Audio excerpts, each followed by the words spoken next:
So both men and women are behaving in a manner that privileges certain kinds of genetic manifestations. And so the consciousness is shaping the genes as much as the genes are shaping the consciousness.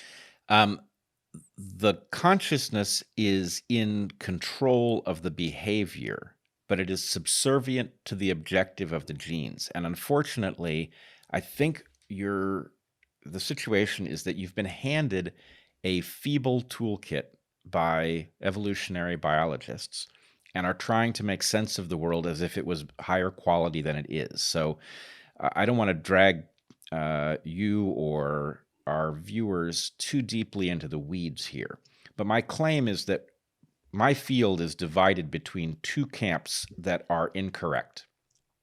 One camp are the kin selectionists, right? People who view this as narrowly genetic. These are my intellectual ancestors. And the other group are the group selectionists who have understood something else, which is that essentially altruism pays, and there are certain places you can stand that it appears that that is a driving evolutionary force, whereas mathematically it is very difficult to make a robust model of this sort, at least not a realistic one. My point would be the kin selectionists have understood one part of the logic correctly, but they've instantiated it too narrowly. The group selectionists have found a fiction, but just as we were describing 15 minutes ago, that fiction has actually given them license to explore a very fertile piece of evolutionary territory, which is the landscape of cultural evolution, right? Cultural evolution does not make a tremendous amount of sense through the narrowest kin-selected lens. It makes a great deal of sense through the group-selected lens, but the gateway is fictional. And so I think you have to bring that down to earth more before I can completely follow what you're. Yeah. I'm going to harass you about critiquing my specific point after that anyway. Okay, good. But so I'm trying to follow, but I some examples would probably help me make sure I'm following you. Let's take your example and let's put it into what I think the right way of resolving this conflict in evolutionary biology is. So I would argue that the right way of viewing this is something called lineage selection. Now, a lineage is an individual and all of that individual's descendants. Okay? And my point is that is actually a valid target of evolution. Lineages can evolve just the same way individuals can evolve. So we can see adaptation at the lineage level, which will look like, if you don't pay close enough attention to what you're looking at, it may look like group evolution, which is in part why the group selectionists have gotten themselves confused. But here's the point. Let's take your hunter-gatherer band and the case of the individual male who is an excellent hunter and is also valued by his male companions because he shares, and therefore his status in the group provides some increased likelihood of mating, which could be taken as an evolutionary loss from the point of view of his male competitors inside of his band, but I would argue isn't one. And the reason is this. Let's think about this band if everybody took a narrow view of their own contribution to the next generation, right? If all the males did was try to leave as many genes in the next generation as possible by whatever means necessary, right? That's a band full of conflict, right? Now, if we look across the larger landscape, all of the bands of hunter-gatherers, how much does the competition between two individuals within one band over mates affect how many copies of their genes are on that larger landscape? And the answer is almost not at all, right? That is to say, you can have 10 offspring to some other individual's 2, right? And you might think that you'd beaten them by a factor of 5.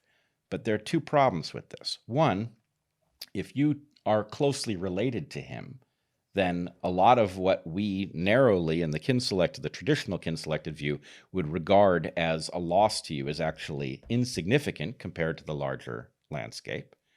But the other thing is, if your band blinks out of existence 5 generations down the road, taking all of your great-great-great-great grand offspring, right?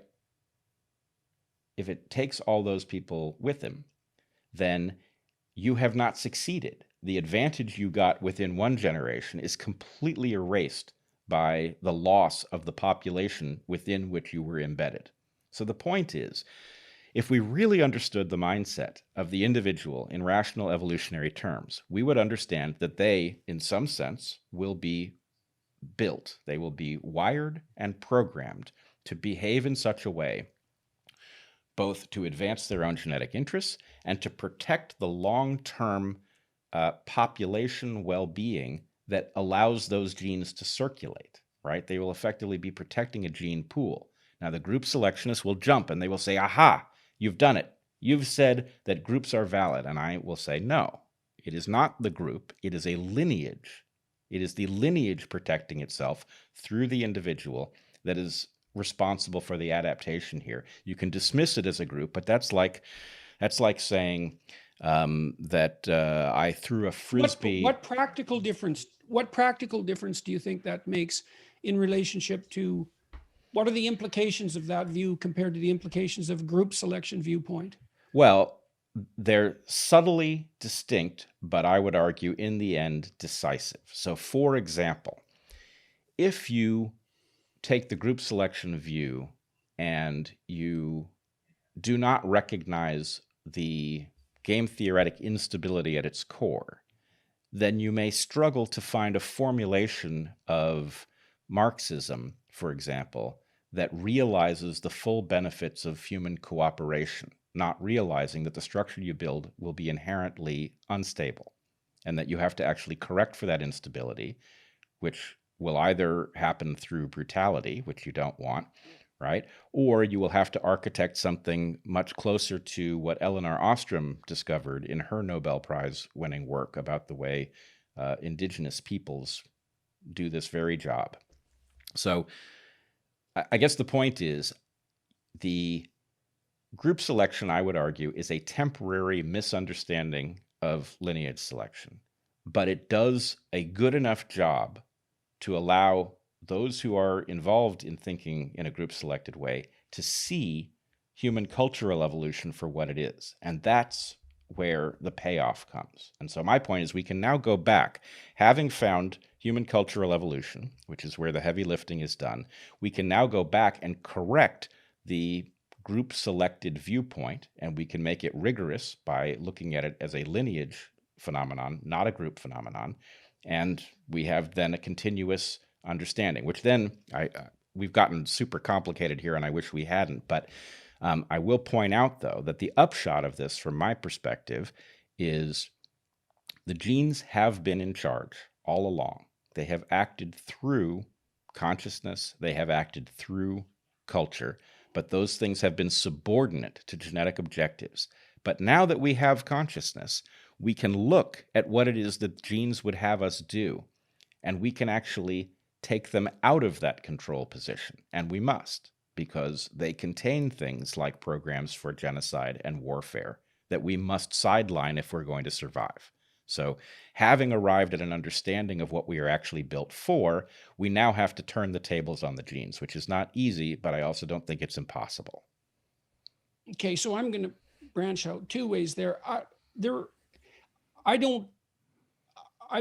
There's no objections to the argument that you laid out come into my mind, and it's obviously something you've thought about a lot, and I can't spin up a hypothesis about lineage selection versus group selection sort of on the cuff. I would say, however, that